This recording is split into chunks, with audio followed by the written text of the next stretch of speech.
Hello and welcome to the Holistically Psyched podcast. I'm your host, Mariah Choate, a nationally certified school psychologist turned stay-at-home mom who now has the freedom to share what school districts don't want you to know after spending over a decade in the field of education. My goal is to help you learn all you need to know about special education that districts often gatekeep. Each episode will dive into how commonly laws are blatantly broken and tips on leveraging special education law to support best practice for students and teachers alike. We'll also feature interviews with parents and educators who are navigating these challenges head-on, along with those who are making strides to improve this broken system. This channel is for you, parents of students with suspected or diagnosed disabilities who already have or might need individualized education plans or 504 plans. It's also for teachers, counselors, and fellow school psychologists who are feeling the strain of a system that often leaves us feeling burnt out and overwhelmed.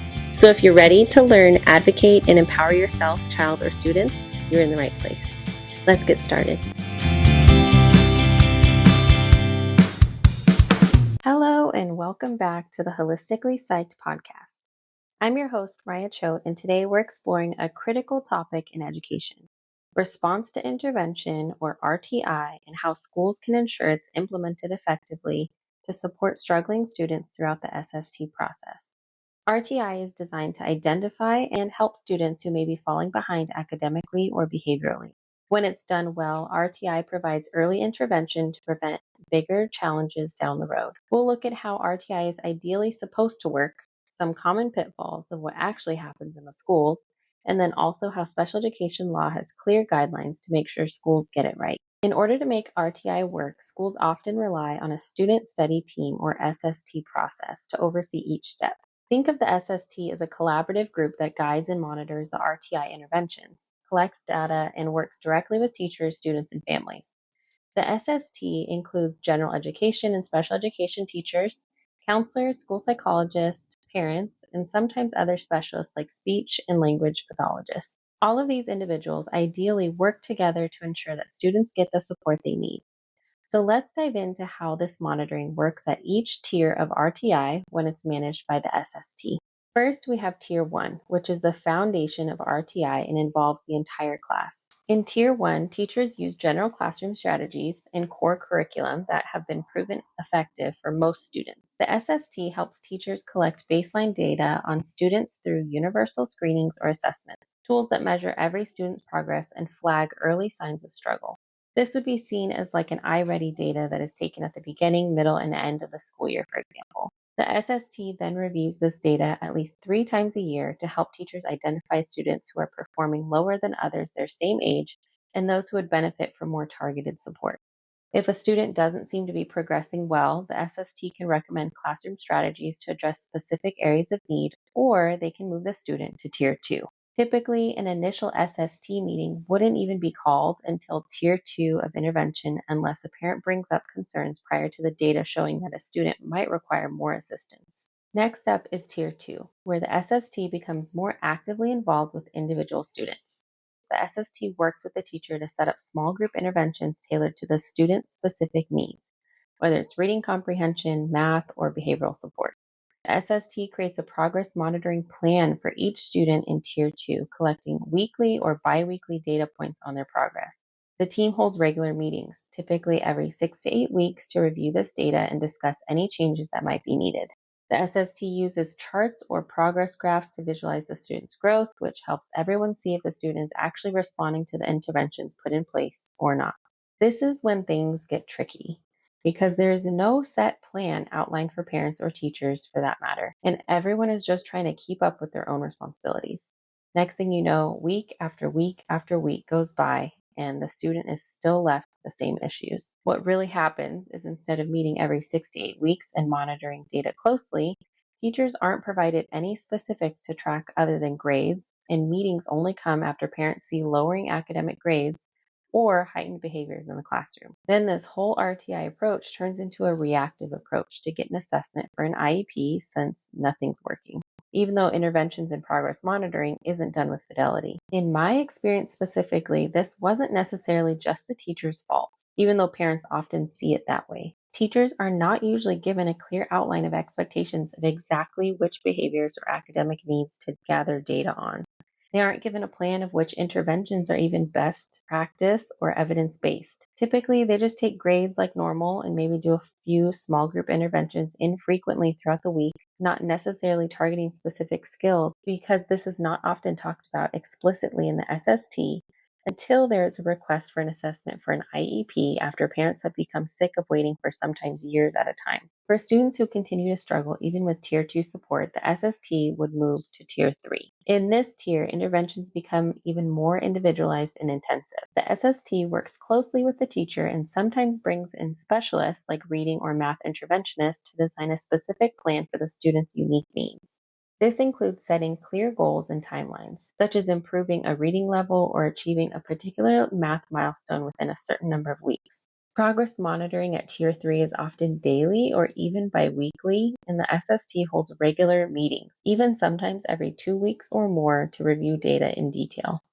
Frequent monitoring allows the SST to make quick adjustments to the intervention if it's not producing the expected results, so that time isn't wasted with ineffective strategies.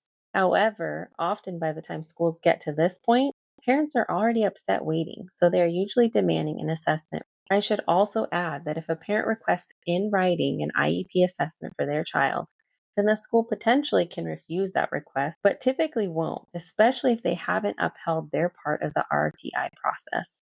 If they do refuse, they have to put it in writing in a prior written notice or PWN, their decision not to assess and provide evidence for why they aren't assessing. In my experience, typically this is just not very common, and a school will just assess the child to see if they qualify for an IEP anyway. Now, one of the biggest challenges with RTI is maintaining the consistency in monitoring. When data isn't collected frequently or analyzed carefully, students can remain in a tier that isn't working for them, potentially delaying the support that they need. This is where the SST's structured roles become critical. The SST keeps the intervention process moving forward by ensuring that data is consistently collected, analyzed, and documented. Without this structure support from the SST, RTI just loses its effectiveness, and everyone is left confused and frustrated. So, how does the law tie into RTI and monitoring? Special education law, particularly the Individuals with Disabilities Education Act, doesn't specifically mandate RTI, but it emphasizes the importance of early identification and systematic interventions. IDEA encourages schools to use frameworks like RTI to support students early on, with the goal of preventing bigger issues that would require special education services. Schools are expected to document interventions, to track progress, and to involve parents in every step of that process. The SST process supports these legal expectations by creating a documented plan and timeline for each student's RTI progress. They also ensure that parents receive regular updates, which keeps families in the loop about their child's support and less frustrated with the school. So, what can schools do to ensure RTI monitoring through the SST and make sure that it is actually effective? First would be prioritizing training.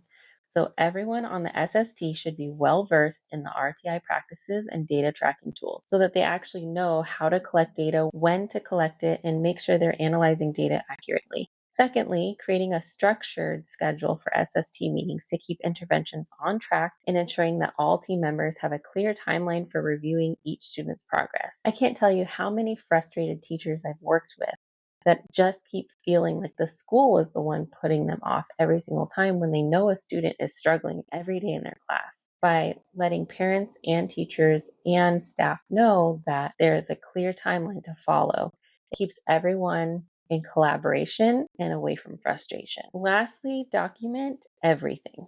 So from each intervention strategy to every data point and SST meeting summary, documentation is key. Not only does it keep the process transparent, but it also ensures parents have a clear understanding of their child's progress. I'm actually in the middle of creating a resource specifically for this SST process since so many of you have asked me about it. I will include a facilitated meeting script, an outline, evidence-based intervention master list, and sample timelines. By the time this podcast airs, it'll be posted to my Teachers Pay Teachers and also to my Google Drive, which has access to all of the resources that I have created so far or will create in the future. If you need a link for that, I'll have it below. So in summary, when RTI and SST work hand in hand, struggling students are much more likely to get the timely, targeted support that they need, And this gives the best foundation, especially if a student is to go further to be assessed for special education, because then a disability will be ruled out or identified so much easier. However, without regular data collection, careful review, and family communication, students will be left behind and parents just feeling frustrated. Schools have a legal responsibility to implement some type of intervention, and RTI just seems to be a very clear-cut, concise option when implemented with fidelity. And the SST's role in monitoring is crucial to make that happen. Whether you're a parent, teacher, or administrator, I hope that this sheds light on why RTI monitoring through the SST process is just so important. When done right, RTI isn't just about intervention. It's about appropriate prevention. And that can make all the difference for both students and teachers. And at the end of the day, creates a transparent relationship and rapport with students, families, and teachers.